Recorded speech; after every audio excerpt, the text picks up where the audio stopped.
House Minority Leader Kevin McCarthy joins us now. Kevin, am I overstating it? Are we done with the woke mentality?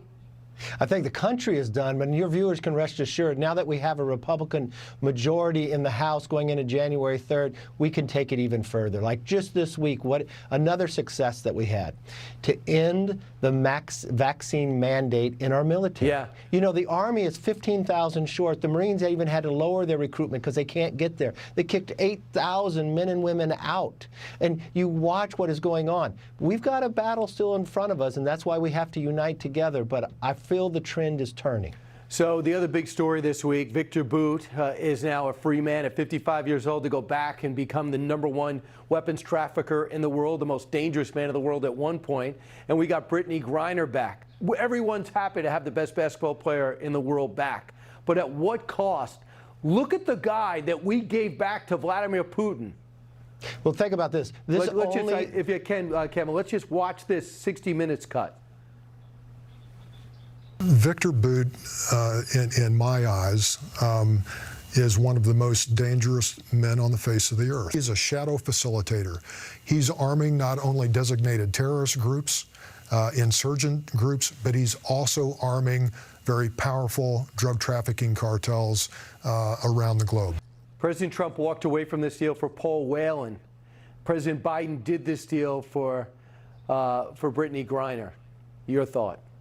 This only makes Putin stronger. This makes every American overseas now a target. You watch Putin come out the next day and says he's ready to do more exchanges. Why? You just took the merchant of terror, the individual that was out targeting American men and women in the service, funding the guns and others to kill people for an WNBA star that got picked up for marijuana.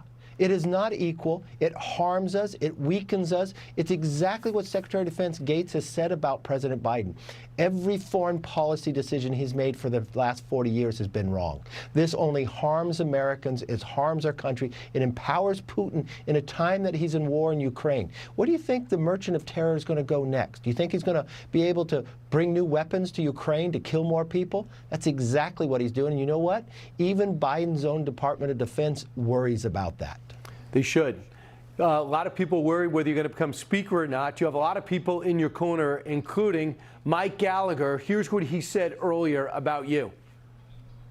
I am confident. Kevin's doing a remarkable job in terms of reaching out to members who aren't committed to vote for him yet and asking, okay, what are your concerns? Where can we meet in the middle in terms of rules changes? The fact that he's choosing to elevate the issue of China and instantiate a select committee on China is something the entire conference can get behind. He's going to prioritize that. He's going to prioritize fiscal responsibility. That's long overdue, and it's one of many reasons why I think he deserves to be speaker. Guys like Jim Jordan, who many people thought would be tough to convince, are on board. Marjorie Taylor Greene is on board. Mike Gallagher is on board. How many more votes do you need, and what is your strategy for converting them?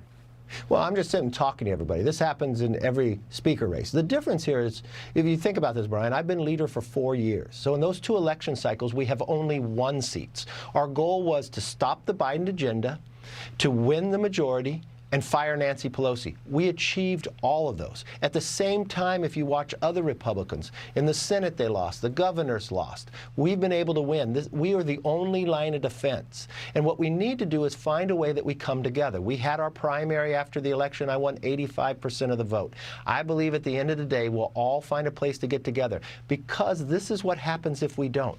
No subpoenas go out. No ability to use the power of the purse to stop this ESG and others. No ability to repeal 87,000 IRS agents. No ability to really make this economy and make us energy independent. So yes, we'll find a place to get there, and I think we'll have continues the discussions until we do. The future Speaker of the House, Kevin McCarthy, last question. We saw the revelations coming out of Twitter as Elon Musk is unmasking the corruption that existed there and the denials that they testified about. So for you personally, you have another move you want to make. Not only do we want to hear from the former executives at Twitter and maybe the other entities, you have something else you want to say. Yeah, I do, because this is egregious what we're finding. They shouldn't have Section 230 to start out with. But we also have to go further. What did Facebook and Google do as well? Because they became an arm of the Democratic Party and the arm of government. But what difference we're going to do, those 51 intel agents that signed a letter that said the Hunter Biden information was all wrong, was Russia collusion, Many of them have a security clearance. We're going to bring them before committee. I'm going to have them have a hearing, bring them and subpoena them before committee. Why did they sign it? Why did they lie to the American public? A Clapper, a Brennan. Why did you use the reputation that America was able to give to you, more information, but use it for a political purpose and lie to the American public? It's exactly what Adam Schiff has done to us, and this has got to stop. You deserve to be Speaker. I hope you get the votes. Thanks so much for joining us. Appreciate it, Kevin McCarthy. Thank you, Brian.